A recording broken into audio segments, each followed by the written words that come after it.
에스라 4장 1절로 6절까지 말씀인데요. 우리 1절 한 절씩 교독하시고 6절은 같이 한 목소리 읽도록 하겠습니다.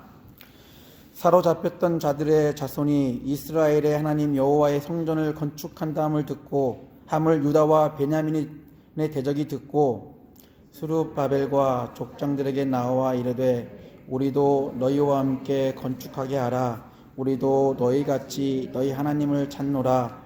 아수르 왕 에살하돈이 우리를 이리로 오게 한 날부터 우리가 하나님께 제사를 드리노라 하니 스룹바벨과 예수아와 기타 이스라엘 족장들이 이르되 우리 하나님의 성전을 건축하는데 너희는 우리와 상관이 없느니라. 바사왕 고레스가 우리에게 명령하신 대로 우리가 이스라엘의 하나님 여호와를 위하여 홀로 건축하리라 하였더니 이로부터 그 땅 백성이 유다 백성의 손을 약하게 하여 그 건축을 방해하되 바사왕 고레스의 시대부터 바사왕 다리오가 즉위할 때까지 관리들에게 뇌물을 주어 그 계획을 막았으며 같이 읽습니다. 또 아하스로에게 즉위할 때에 그들이 글을 올려 유다와 예루살렘 주민을 고발하니라. 아멘. 할렐루야. 우리 은혜를 사모하며 예배의 자리에 나오신 여러분들을 예수 이름으로 축복합니다. 세상이 참 많이 시끄럽습니다. 그리고 많은 사람들이 두려움과 불안함 속에서 매일매일 공포 가운데 살고 있습니다. 그러나 우리가 잊지 말할 것이 있다면 저희들의 생사화복은 하나님의 손에 달려 있다는 것입니다. 더 이상 우리의 마음이 이런 세상의 시끄러운 것들에 빼앗기지 않도록, 그리고 혼란한 이 세상이 빠르게 회복되기를 우리 같이 동조해서 같이 하는 것보다 우리 나 자신과 또 이런 세상의 모습들을 바라보면서 이것들이 좀 빠르게 회복되기를 위해서 기도하는 저희 모두가 되기를 바랍니다.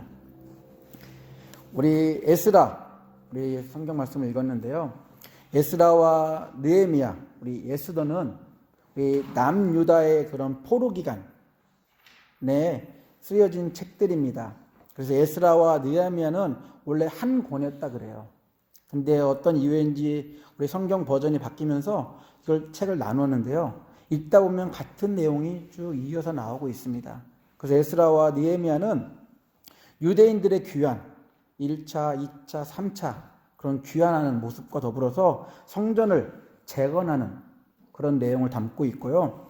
에스더, 많은 사람들, 특별히 크리스찬들이 의무를 가는 책입니다. 왜냐하면 그 책에는요, 하나님이라든지 여호와라는 칭호, 호칭이 한 번도 나오지 않거든요.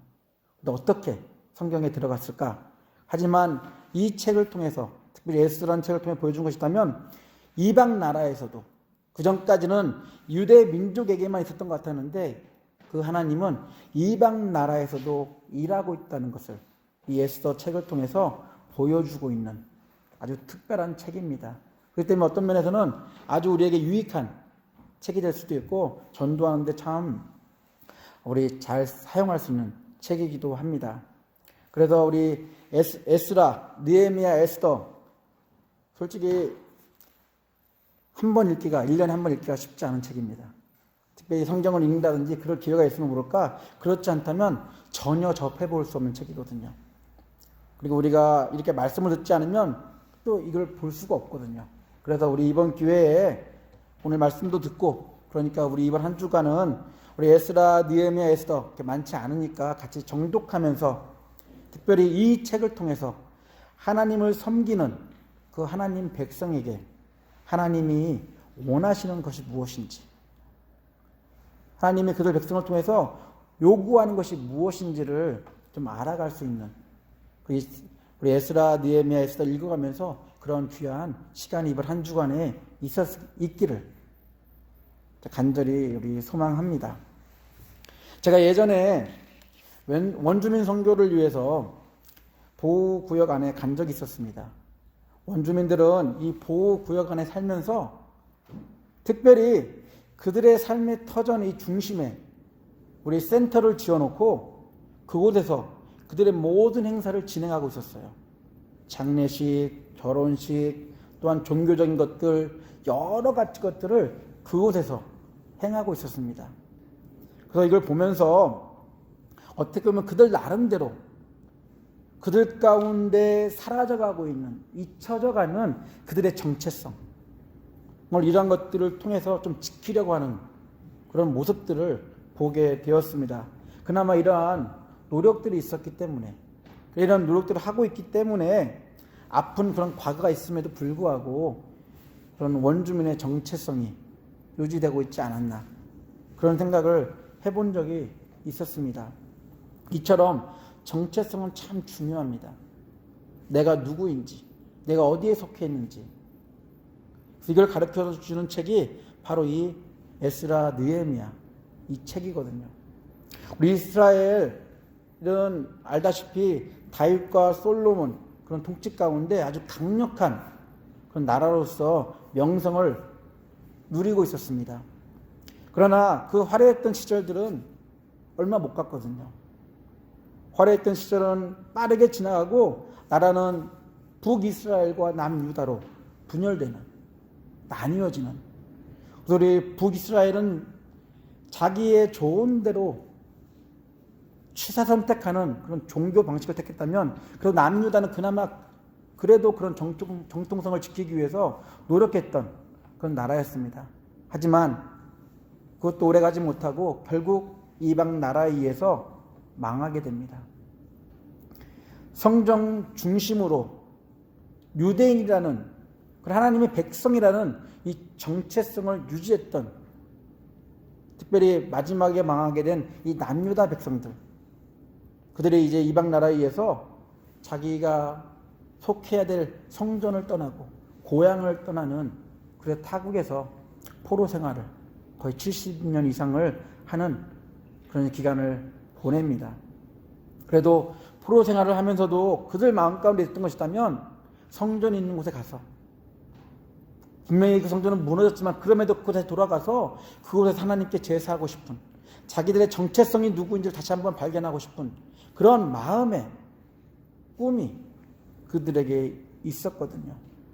그리고 또 한 가지, 그들이 이런 마음을 품을 수 있었던 이유는, 이런 꿈을 꿀 수 있었던 이유가 있다면 바로 그것은 선지자가 분명히 이렇게 예언을 했기 때문에, 심판의 얘기를 들을 때는 분명히 마음이 편치 않았습니다. 그래서 심판을 전하는 예언자를 멸시하고 모독하고 심지어 죽이려고까지 했거든요.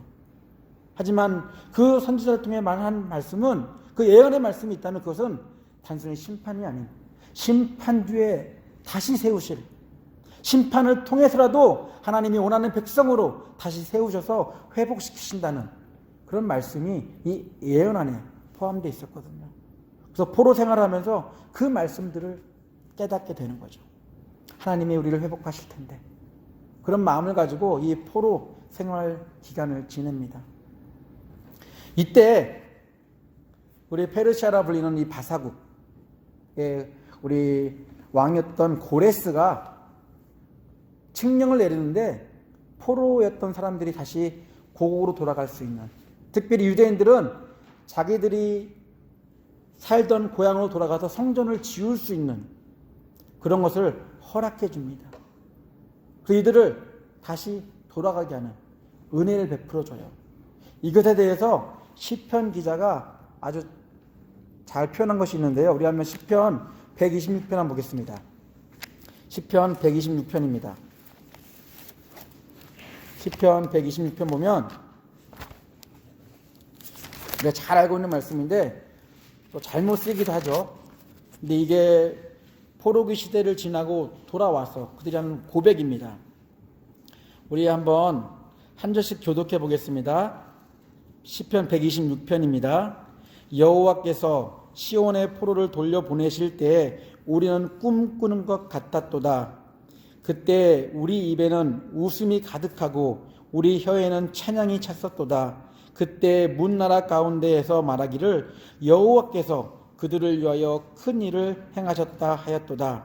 여호와께서 우리를 위하여 큰 일을 행하셨으니 우리는 기쁘도다. 여호와여 우리의 포로를 남방 시내들같이 돌려보내소서. 눈물을 흘리며 씨를 뿌리는 자는 기쁨으로 거두리로다.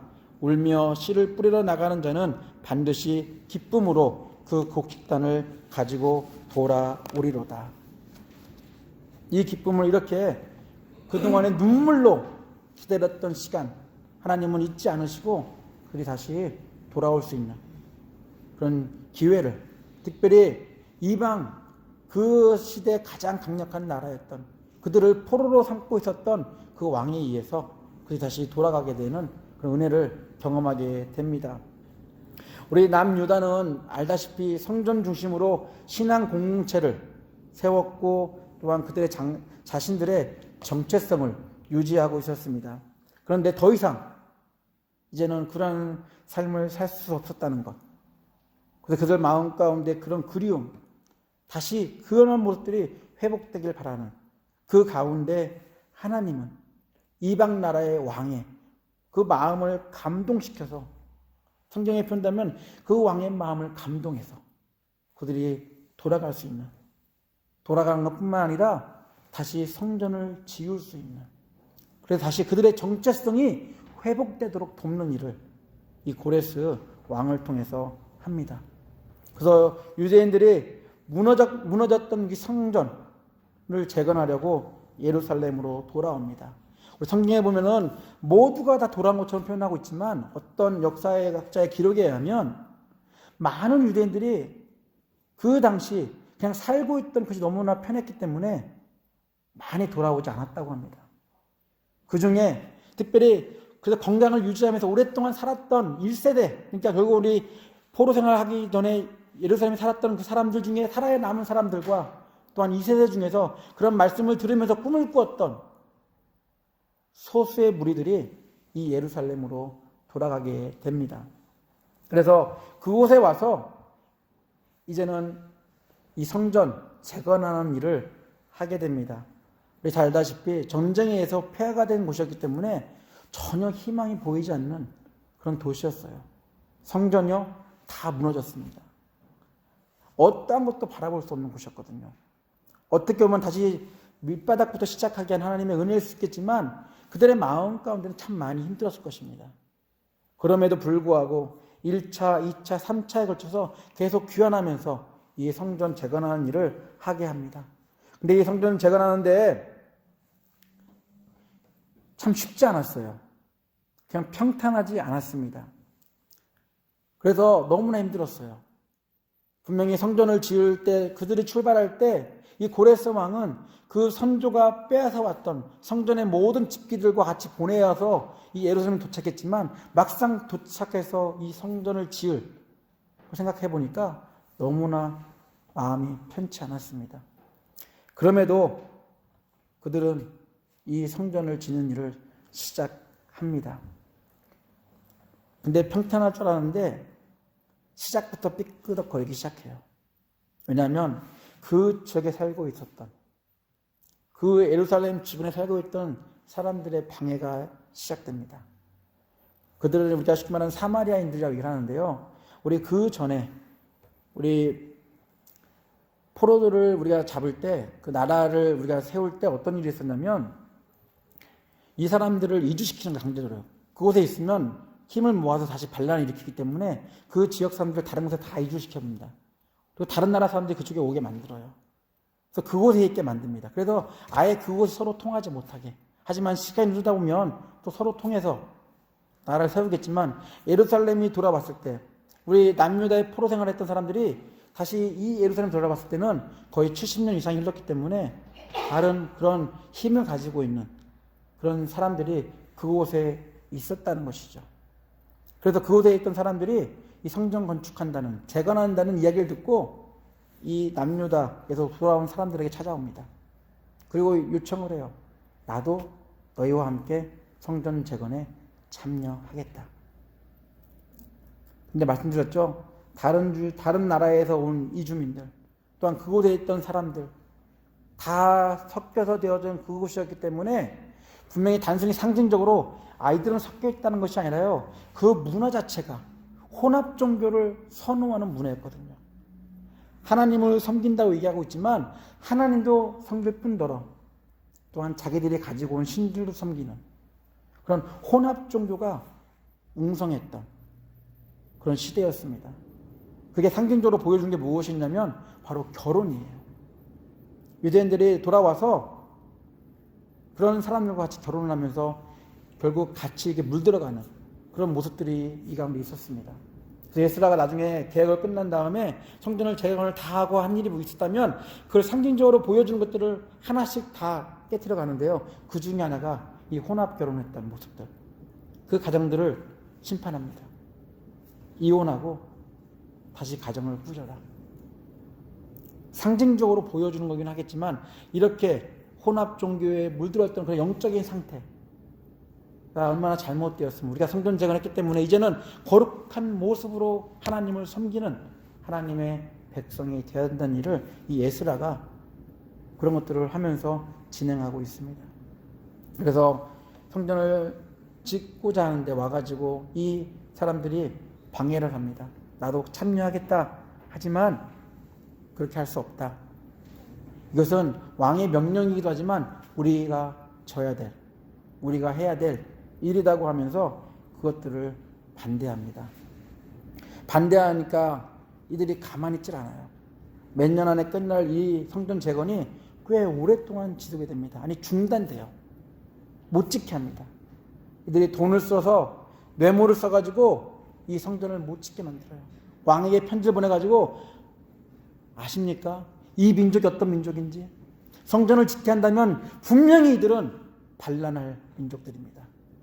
그렇기 때문에 성전을 지켜 허용한다는 것은 결국은 나라를 위태롭게 할 수 있는 이런 식으로 편지를 올려가지고 왕의 마음을 바꿔놔요. 그 성전을 재건하는 중에 성전을 또 짓지 못하는 이 중단의 시간도 오랫동안 겪게 됩니다. 분명히 이방신을 섬기고 있었어도 그 지역에 살고 있었기 때문에 또 하나님을 섬긴다고 하니까 그들과 함께 성전을 지었다면 좀 빨리 이 성전이 재건될 수 있었을 것입니다. 아무 염려 없이 그냥 될 수 있었을지 모르겠지만 이스라엘, 특별히 포로 생활을 하면서 그 70년 동안 꿈꿔왔던 것이 있다면 하나님의 성전을 재건하는 것인데 그것은 바로 거룩하게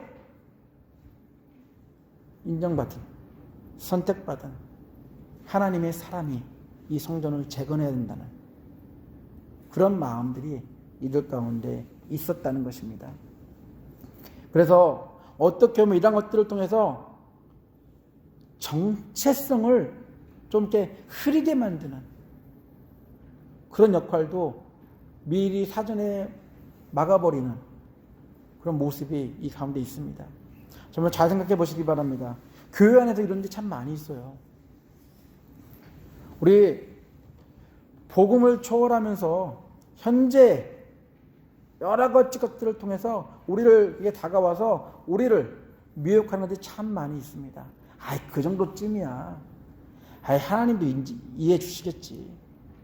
아이 사람 마음도 이렇게 감동시키는데 하나님 어떻게 감동시키겠어. 이 정도는 그냥 넘어가. 그리스도의 윤리조차도 살짝 망각시키게 만드는 그러한 일들이 교회 바깥에 있는 것이 아니라 교회 안에도 참 많이 있습니다. 이러한 이유 때문에 우리 교회가 욕을 먹고 있는 이유 중에 하나가 되겠죠. 그래서 이것을 사전에 우리 포로 생활에서 교환을 했던 사람들이 잠깐 마음이 아픈 성전을 중단해야 되는 아픔이 있을지라도 이것들을 사전에 막아버리고 거룩함의 시작을 올바로 시작하고 있다는 것. 이것이 우리 에스라를 통해서 우리 이런 사건들을 통해서 우리에게 보여주고 있습니다. 우리 에스라에서 등장하는 이 성전 재건은요, 단순히 건물을 다시 세우는 것이 아닙니다. 무너졌던 다윗과 솔로몬의 그런 명예를 회복하고자 성전을 세우는 것 같지만 그 내면에는 성전 재건의 그런 모습이 있다면 그것은 무너진 공동체의 정체성을 또한 거룩함을 재건하는 것이었다는 것입니다. 심판의 경험을 발판 삼아 거룩한 백성을 성전 삼고자 하시는 곳, 하나님이 거하시는 곳, 바로 그것을 짓는 것이 이 성전 재건에 있었다는 것을 에스라가 우리에게 말씀해 주고 있습니다. 에스라는요, 학사라고 표현하고 있는데요, 율법에 능통한 학자입니다. 페르시아에서, 바사국에서 이 에스라를 예루살렘으로 보낼 때는 이유가 있었어요. 분명히 자기 나라의 유익을 위해 보냈을 것입니다.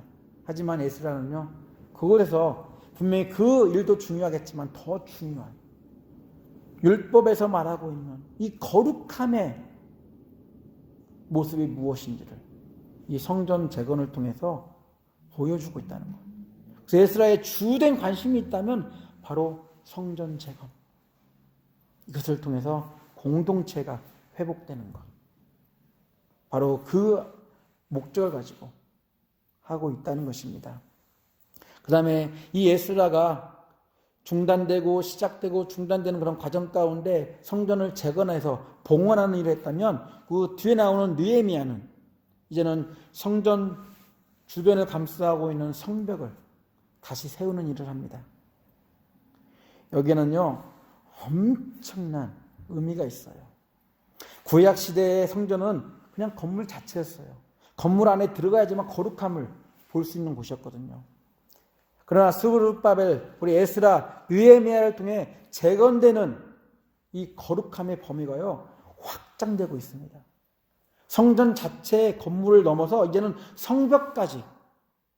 이 성벽이라는 것은요, 성전과 성벽 사이에는 사람들이 거하는 곳이거든요. 사람들이 있는 곳이거든요.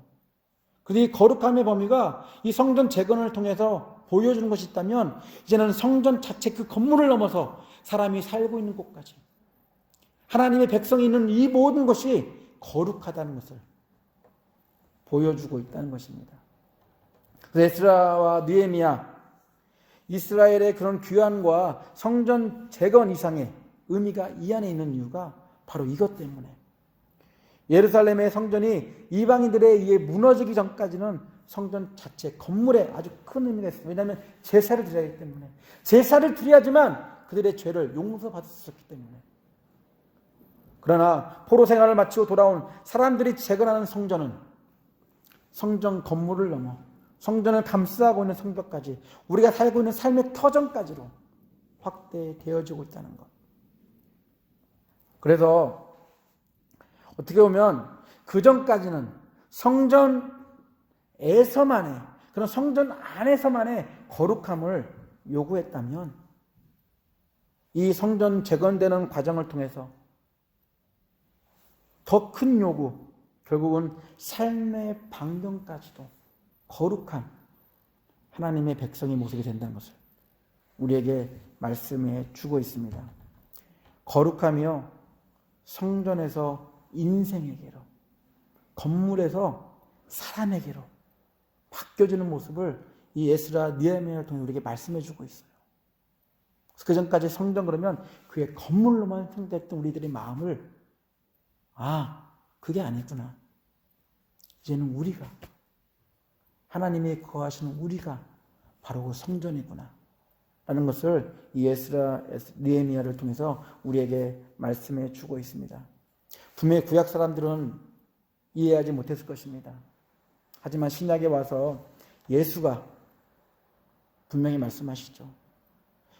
잎사귀만 무성한 그들을 향해서 말씀하십니다. 성전을 헐라. 내가 사흘 만에 다시 짓겠다. 이렇게 말씀하고 있습니다. 그래서 진짜 성전이 누구인지, 무엇인지를 예수가 제대로 알려주고 있습니다. 결국 이방인들에 의해 성전 건물은 분명히 예수님 외에 허물어집니다.